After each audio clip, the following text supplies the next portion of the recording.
Why do simulator fans and sim racers associate difficulty with being more realistic? Now, we just did a video about the difficulty of difficulty, and that was probably a difficult video to get through. But you can watch that if you want to. That's a separate discussion about the realities of the difficulty of difficulty. This video is specifically about why sim racers particularly seem to gravitate towards difficulty. Before you watch this, make a cup of tea, click the like button, subscribe, and cry yourself to sleep. So why would a sim racer want difficulty? Like, you'd think, well, most people would not want something to be difficult. Normally, for something to be fun, you'd want it to be accessible, approachable, intuitive, to have an ease of initial play and an infinite amount of difficulty, but not to be frustratingly difficult. But it seems that in the sim racing space, be that milsim, flight sim, driving simulator, players genuinely gravitate to and want things to be unforgiving and difficult. They will definitely feel that if it's harder, it is a more valid simulator.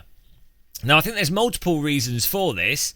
One of the big components is that there is an inherent difficulty that arrives from complexity. And by their very nature, racing simulators are very complicated types of video game. Any simulator is a very complicated type of video game. There'll be lots of menu options, lots of content options, and then the actual physics and the gameplay itself and mastering that is something that has a huge amount of depth and variability to it. It's that depth of variability that I think attracts a lot of people to racing simulators, but also what makes racing simulators, driving simulators, flight simulators, and simulators in general, compelling games to play, and games that have a really long lifespan to them before you really get bored of them. But what I think happens is people conflate difficulty and the complexity of a game, and so that inherent difficulty then gets associated directly with something being a simulator. So whereas in reality, some things can actually be very, very complicated. There might still be a lot to learn, and so sure, there's an inbuilt difficulty there, but the core interactions in reality or specific components of stuff in reality might not actually be that difficult. So a good example, if any of you guys ever get a chance to fly a light aircraft, I know most people do, it's a totally normal thing that's available to everyone, you will find that flying a light aircraft is actually like driving a car on a road. It's like driving a van. If the conditions are good, it's super intuitive, super obvious. It's not mind-blowing. It's like a plane is designed to be flown. Same as if you drive a road car. Generally speaking, it's not as complicated as doing a kickflip on a skateboard, doing a wheelie on a bike, skiing down a moderate ski slope. Driving a car is fundamentally really not that crazy. It's actually surprisingly forgiving. Same applies to driving a race car, though unfortunately a lot of sim racers have a very confused view of how difficult it is to catch a slide and drive a race car. But but generally speaking, there's components of real life activities that aren't actually that difficult. But within the land of simulators and simulation, there's an expectation that those components have to be difficult as well.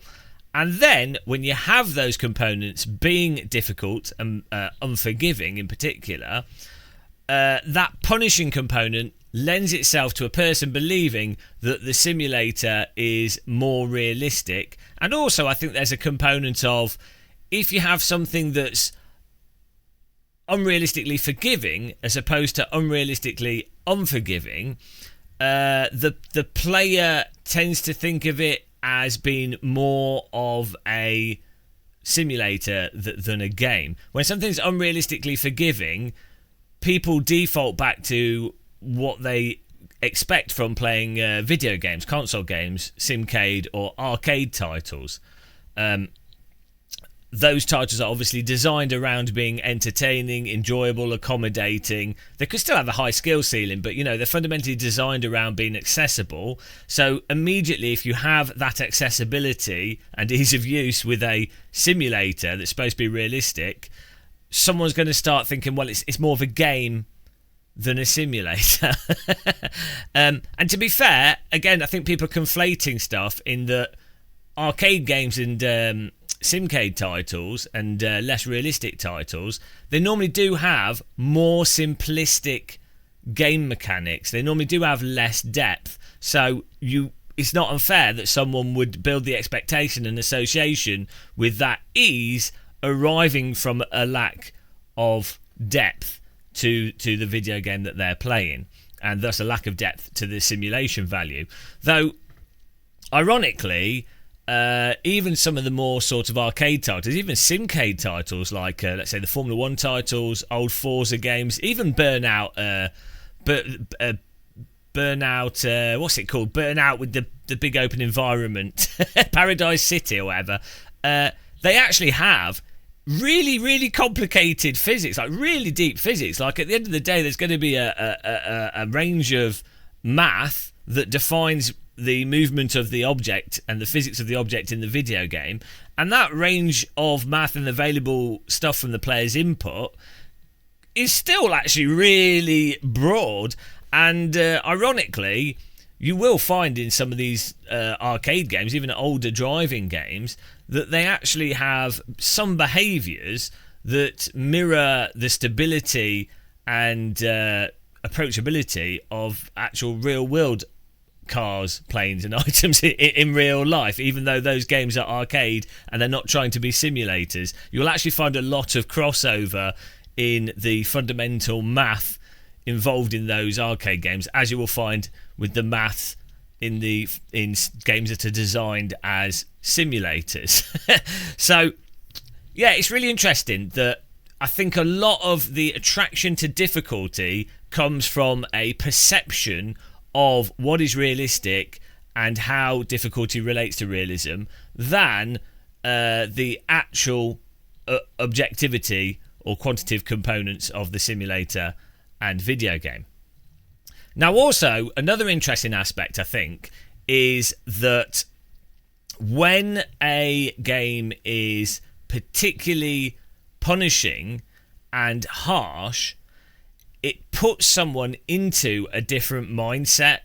It forces them to have to really think about what they're doing, be extra careful about how they're approaching something. So if you have an aggressive fail condition, so a good example is like tyres being very abrupt, so like in iRacing for the most part, LMU's new tyre model update, or any race, some of the older GPL, some of the older simulators out there, by having more abrupt fail conditions and the cars being more on edge, it forces you to really, really focus on your inputs and what you're doing in that simulator, which then forces people to be more attentive and focused on the activity, which in some ways forces them into a mindset that's more similar to how they would be approaching a real world activity, especially if they're doing the real world activity for the first time and you're a lot more stressed, you're worried about breaking stuff, or you just don't really know fully what's going on. You'll have higher adrenaline levels, you'll be absolutely focused on what's happening, and that will suck you into it in real life. And so I think there's another association there, that if you've got that abrupt fail condition, you really do have to be attentive with your simulator. And that will also have the knock-on effect of making people, when they play harder sims, to actually just be more aware of setting up their controls to be more precise, setting up their pedals to be more precise, and using their equipment in a more precise way, using better input skills, be more nuanced with how they are turning their wheel, how they're braking, how they're accelerating, and how that affects the object in the video game. So even if it's completely unrealistically unforgiving, and it's a wall of failure where you basically, that's it, game over, that for many people, that tension, that stress makes them focus on things more, and again makes it feel more believable. And again, the fear as well component, that I think this is another sort of somewhat misconception, but a lot of people, especially if it was your first time in a fast car, or you hadn't done lots of go-karting, or you hadn't done much real world of a specific activity, when you initially do it, or when you imagine yourself doing it, you imagine that it would be absolutely terrifying, right? And so if a video game is accessible, or a simulator is easy and accessible and forgiving, the video game is not going to be terrifying in the sense of, oh God, I'm going to die any moment in the game. I feel under pressure. I feel stressed. It's not going to be that. It's going to be pretty relaxing, right? Because you'll always feel in control. Happy days. It's a nice time. It's like rowing your kayak on a calm day. Whereas a lot of people think that driving a real car, and they might be right for themselves, would be absolutely terrifying. So they want their simulators to have that same sort of insta-death fail pressure, for that to then match their expectations of real driving. And if a sim doesn't have that, well, they're not going to think of it as being realistic, and so they're going to themselves again gravitate towards something that's less forgiving. As I say, unfortunately, a lot of these things are also based on massive misconceptions.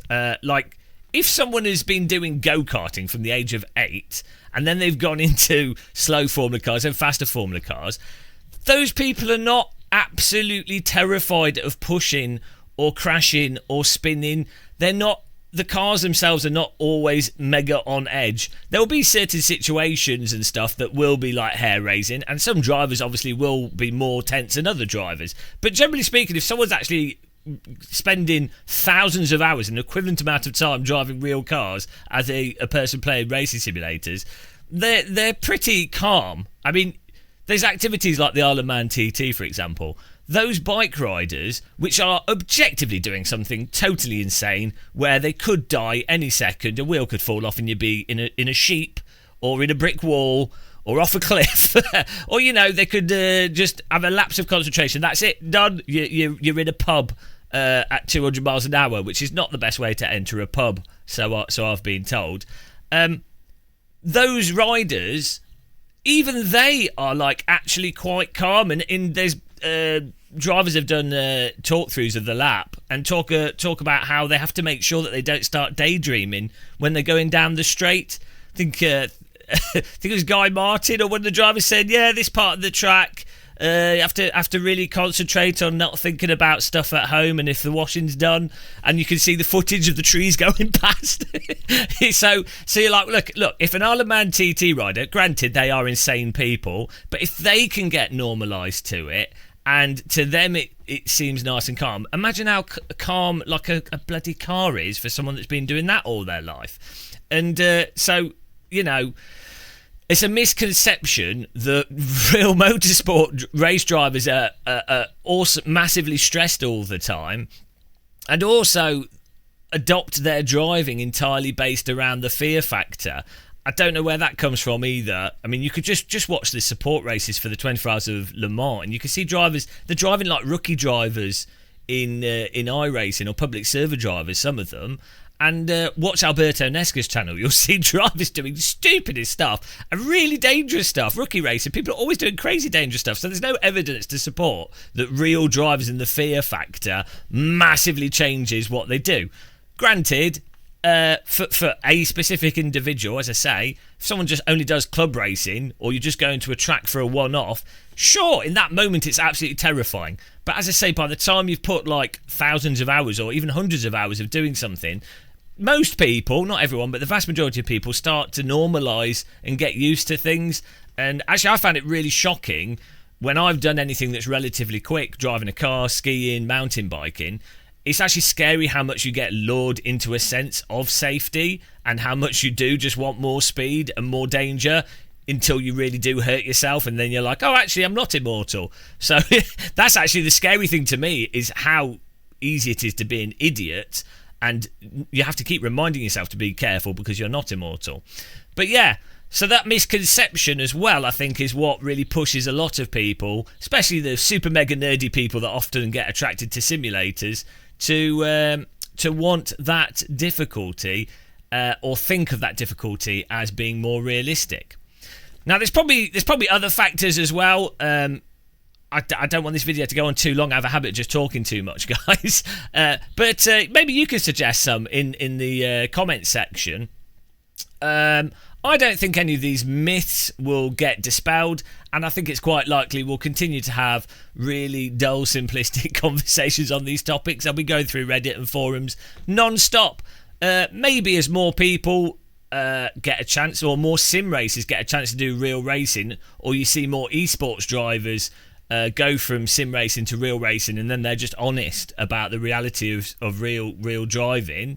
And as I say, people like Alberto Nesca, or you'll see like Jimmy, Steve, Jardia. You see people doing like real driving. They'll be more honest about what's going on, right? They'll just say, oh, this is what it's like. So it'll get more normalised, which in a sense is a bit of a shame, because the mystique that was built up from 1960s Formula 1 racing and prior, where it genuinely was mental, mostly because the drivers were drunk a lot of the time, and also because there were just lampposts and trees on the racetrack, basically. But the mystique will like be dissipated. So in some ways that's bad. The mystique of the danger and the excitement, and then the mystique of that when you're playing a video game, and the immersion that could come from your delusion or suspension of disbelief. In some ways that's a pleasurable thing, to imagine something and to hype it up, even if it's not the case. So maybe it will get dissipated, as I say, as more sim racers get to do these real things and get to talk about them honestly and directly, and there's just more media coverage of the reality of something. But yeah, there you go, guys. Another super Gamer Muscle interesting take. Take what you will from it. Probably not much, but thank you for watching. Thank you for subscribing. Thanks for all the channel members for supporting us. Till the next one, see you in the next live stream. Happy tea drinking. Take care and goodbye.